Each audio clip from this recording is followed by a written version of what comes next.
Good morning guys, and welcome back to Watches and Wonders. Once again it is Tom behind the camera, and if you'd like to see anything else I get on with in my day-to-day life, along with a few little highlights of the watches and other things, please give us a follow on Instagram at watches_wonders and at TikTok at watches and wonders.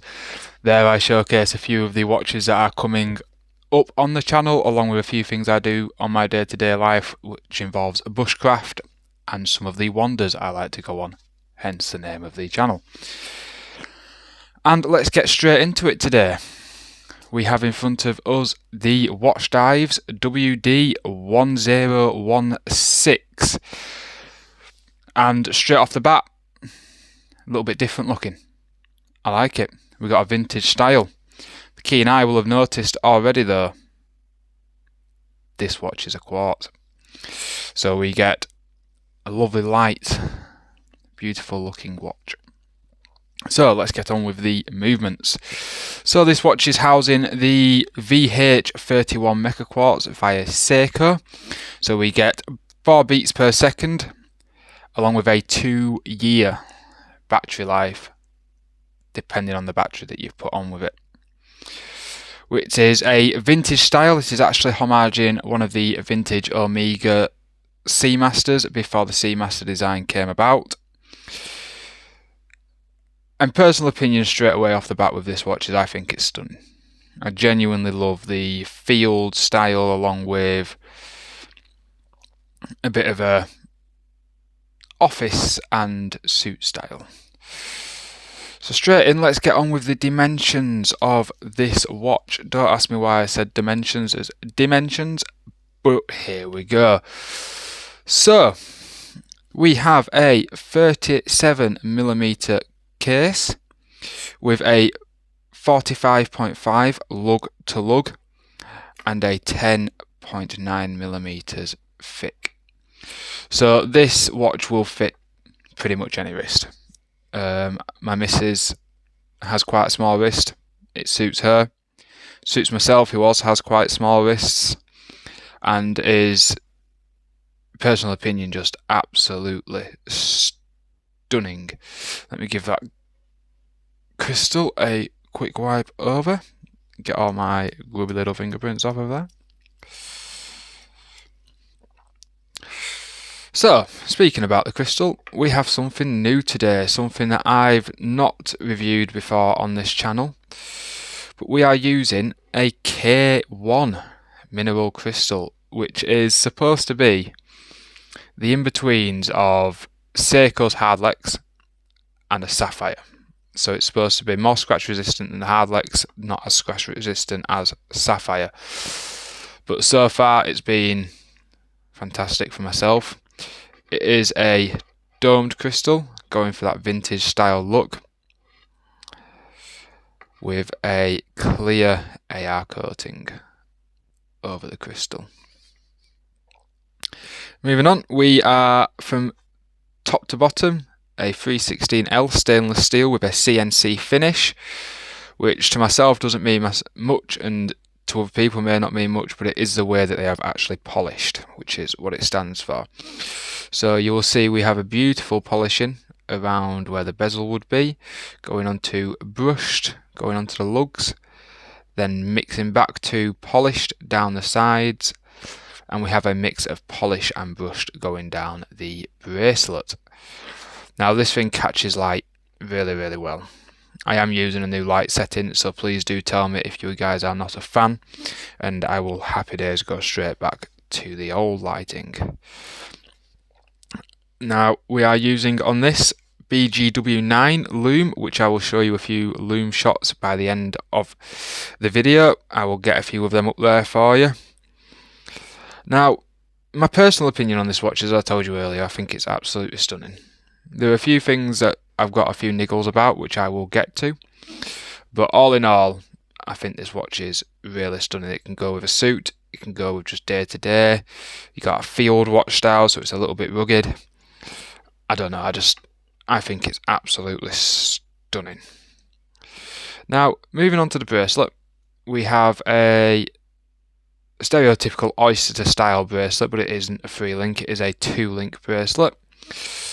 going on to a fantastically done milled clasp, stamped, which I do always like. I don't mind stamping on the clasps. Now, I will say it's a little bit jingly. The bracelet does, not sure if you can hear that, but the bracelet does jingle about quite a bit, but it does feel solid. All of the links are solid. Nice, decent, really decent bracelet, just a little bit jingly. We have 5 micro holes for adjustment, so you will get a perfect fit with this watch, and it is split pins, which I know does annoy a lot of people, but to myself I find it one of the easiest besides the screws to do. I should have really given this thing a polish before, but at least you can tell I wear my watches. All my watches. I don't get them just sent to me or buy them and just go, oh, I'm going to review this just on looks. No, I wear every single one of my watches. I love my watches. It's one of them. So, talking about the strap, as I stated earlier, we have a stamped clasp. And we have the measurements going from 20mm down to 16mm, back up to 18 on the clasp, which you'll find pretty easy to find bracelets, and if you want to exchange this for a different style, 100%. We have a screwed down crown, also signed with the WatchDives logo, and it is 100 meters of water resistance. Now, 100 meters is perfectly fine for what you're going to do going about your day-to-day sort of stuff. You don't need any more than 100 meters. I know on this channel I've reviewed things with 300 meters apparently, and 200 meters. I have reviewed an ISO certified watch, so an official dive watch. But for a day-to-day, you're not going to need anything more than 100 meters. Now, to help with that 100 meters, like I said, we do have a screw down crown and we have a screw down case back. So I am 100% confident this will do 100 meters. 100% confident. Looking as well at the watch, this does come in white, brown, and a few different face configurations for this watch. BGW9 Lume, absolutely beautiful. There's not much I can really say that I dislike about this watch. Maybe, like I say, I'd have put a better bracelet on it, something that's not as jangly. But all in all, solid watch. Now I've saved this bit of information for the end. This cost £51. That's it. It's a budget banger. That is the best way to put it. An absolute budget banger. The way it wears and everything is just stunning. I'm a massive fan of this watch. Now, if you give me just 1 second, I will get it loomed up for you so I can show you what it's like. I do apologise, I'm in quite a well lit room, but I will try my best. I'll be back with you in a second. And there she is, loomed up. Even in a light room, that loom shines strong. And for comparison, remembering this is a £50 watch, and this is my almost £400 Citizen. And granted, the Citizen is much brighter, but it is a ISO certified dive watch, so you need the brightness on this. Now, just comparing for the price, this on the WatchDives does last me all night. Like, it really does.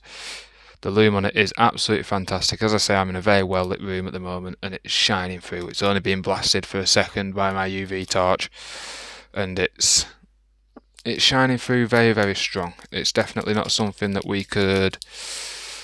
it's not something that I could turn around and say, oh, that's definitely a weak point on this.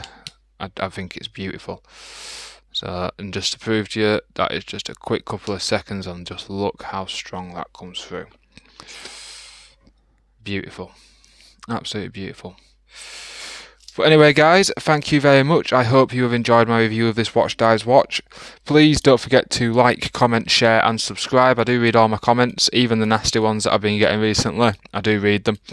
I do respond to them. Not many people can wind me up, but I do like the fact that some of you are trying. But anyway, have a good day from me. This is Tom from Watches and Wonders. Have a good day. Goodbye.